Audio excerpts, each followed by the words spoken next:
Hey, welcome back to the channel, everyone.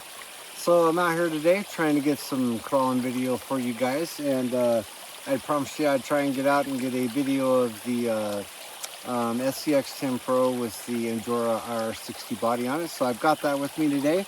Before I get going on that, I just wanted to share a couple of things with you as far as just some component updates that I've done to it, and just kind of go over that with you real quick before we get going here. So yeah, super cool little rig. Thank you guys for all the support and comments on this. It's my best performing video I've had, so I really appreciate that. And yeah, so get it out here today and get a video for you. So just wanted to touch on a few little pieces that I've done. I had mentioned to you in the video that I was going to do a magnetic mount for it, and I wasn't going to use the originals. I left these here just because I don't know why. Honestly, I should take them off, but anyway, you'll notice I have two more here.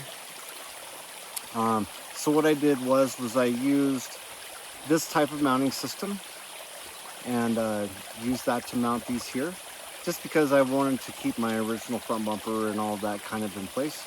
And so yeah, pick these up, and I use a hot glue gun to mount these. You can see them in there, and yeah, it works really well. And basically how I do that is I just set my magnetic mounts on here, and I apply the hot glue and just drop her down in place and kind of put some pressure on it and let it sit, and works great. Have any problems with them coming off or anything like that, and helps get them lined up instead of wondering and guessing how to do it. The other thing that I did was, if you notice, I updated the shocks. So these are the Reefs XP shocks in a 90 millimeter. And I went ahead and got their little spring kit that you can get from them that has the super soft red springs, and I ended up doing those in this, and kind of kept it to where it sits really low. I kind of like that, especially with the plastic body. Kind of helps keep that weight down a little bit. And one thing I wanted to go over, so I've shared with you guys these Dana 44s that I use, and on Amazon you can buy these pieces here. They're the basically brass covers for these axles, and according to their advertisement, they'll fit on these, the HD 44s that I've shared on another rig, the Vanquish straight axles, and a couple of others. I've only tried them on these in particular, and they work great. The only issue that I've found, and I haven't figured out exactly what's causing it yet, but when I do, I'll share that with you guys. But these shoulder nuts that go in here, for whatever reason, they're a little tight. So I'm not positive.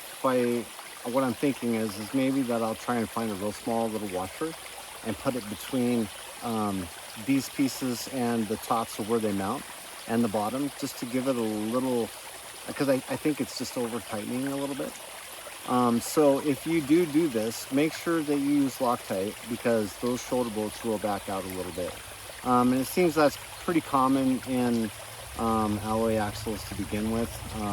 The ones on my Vanquish F10s, they back out a little bit.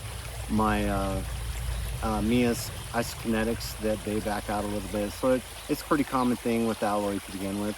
So just a recommendation there. I would put a little bit of Loctite on those just to kind of help keep it from backing out too much. Other than that, it's pretty much the same as the last time I went over it. The only thing that's different is that I got the extra little parts here. So the mount in the front, I got this aluminum piece from MEUS, and but I think everything else is pretty much the same. One thing I've never mentioned on this rig, as I've gone over it, is that this is the Furitek Python X, and I've got it to where I don't have the power switch on it. I just use the battery to get it going. But yeah, other than that, pretty cool little rig. So with that being said, we'll get over here and we'll get you a video. Thanks for joining me.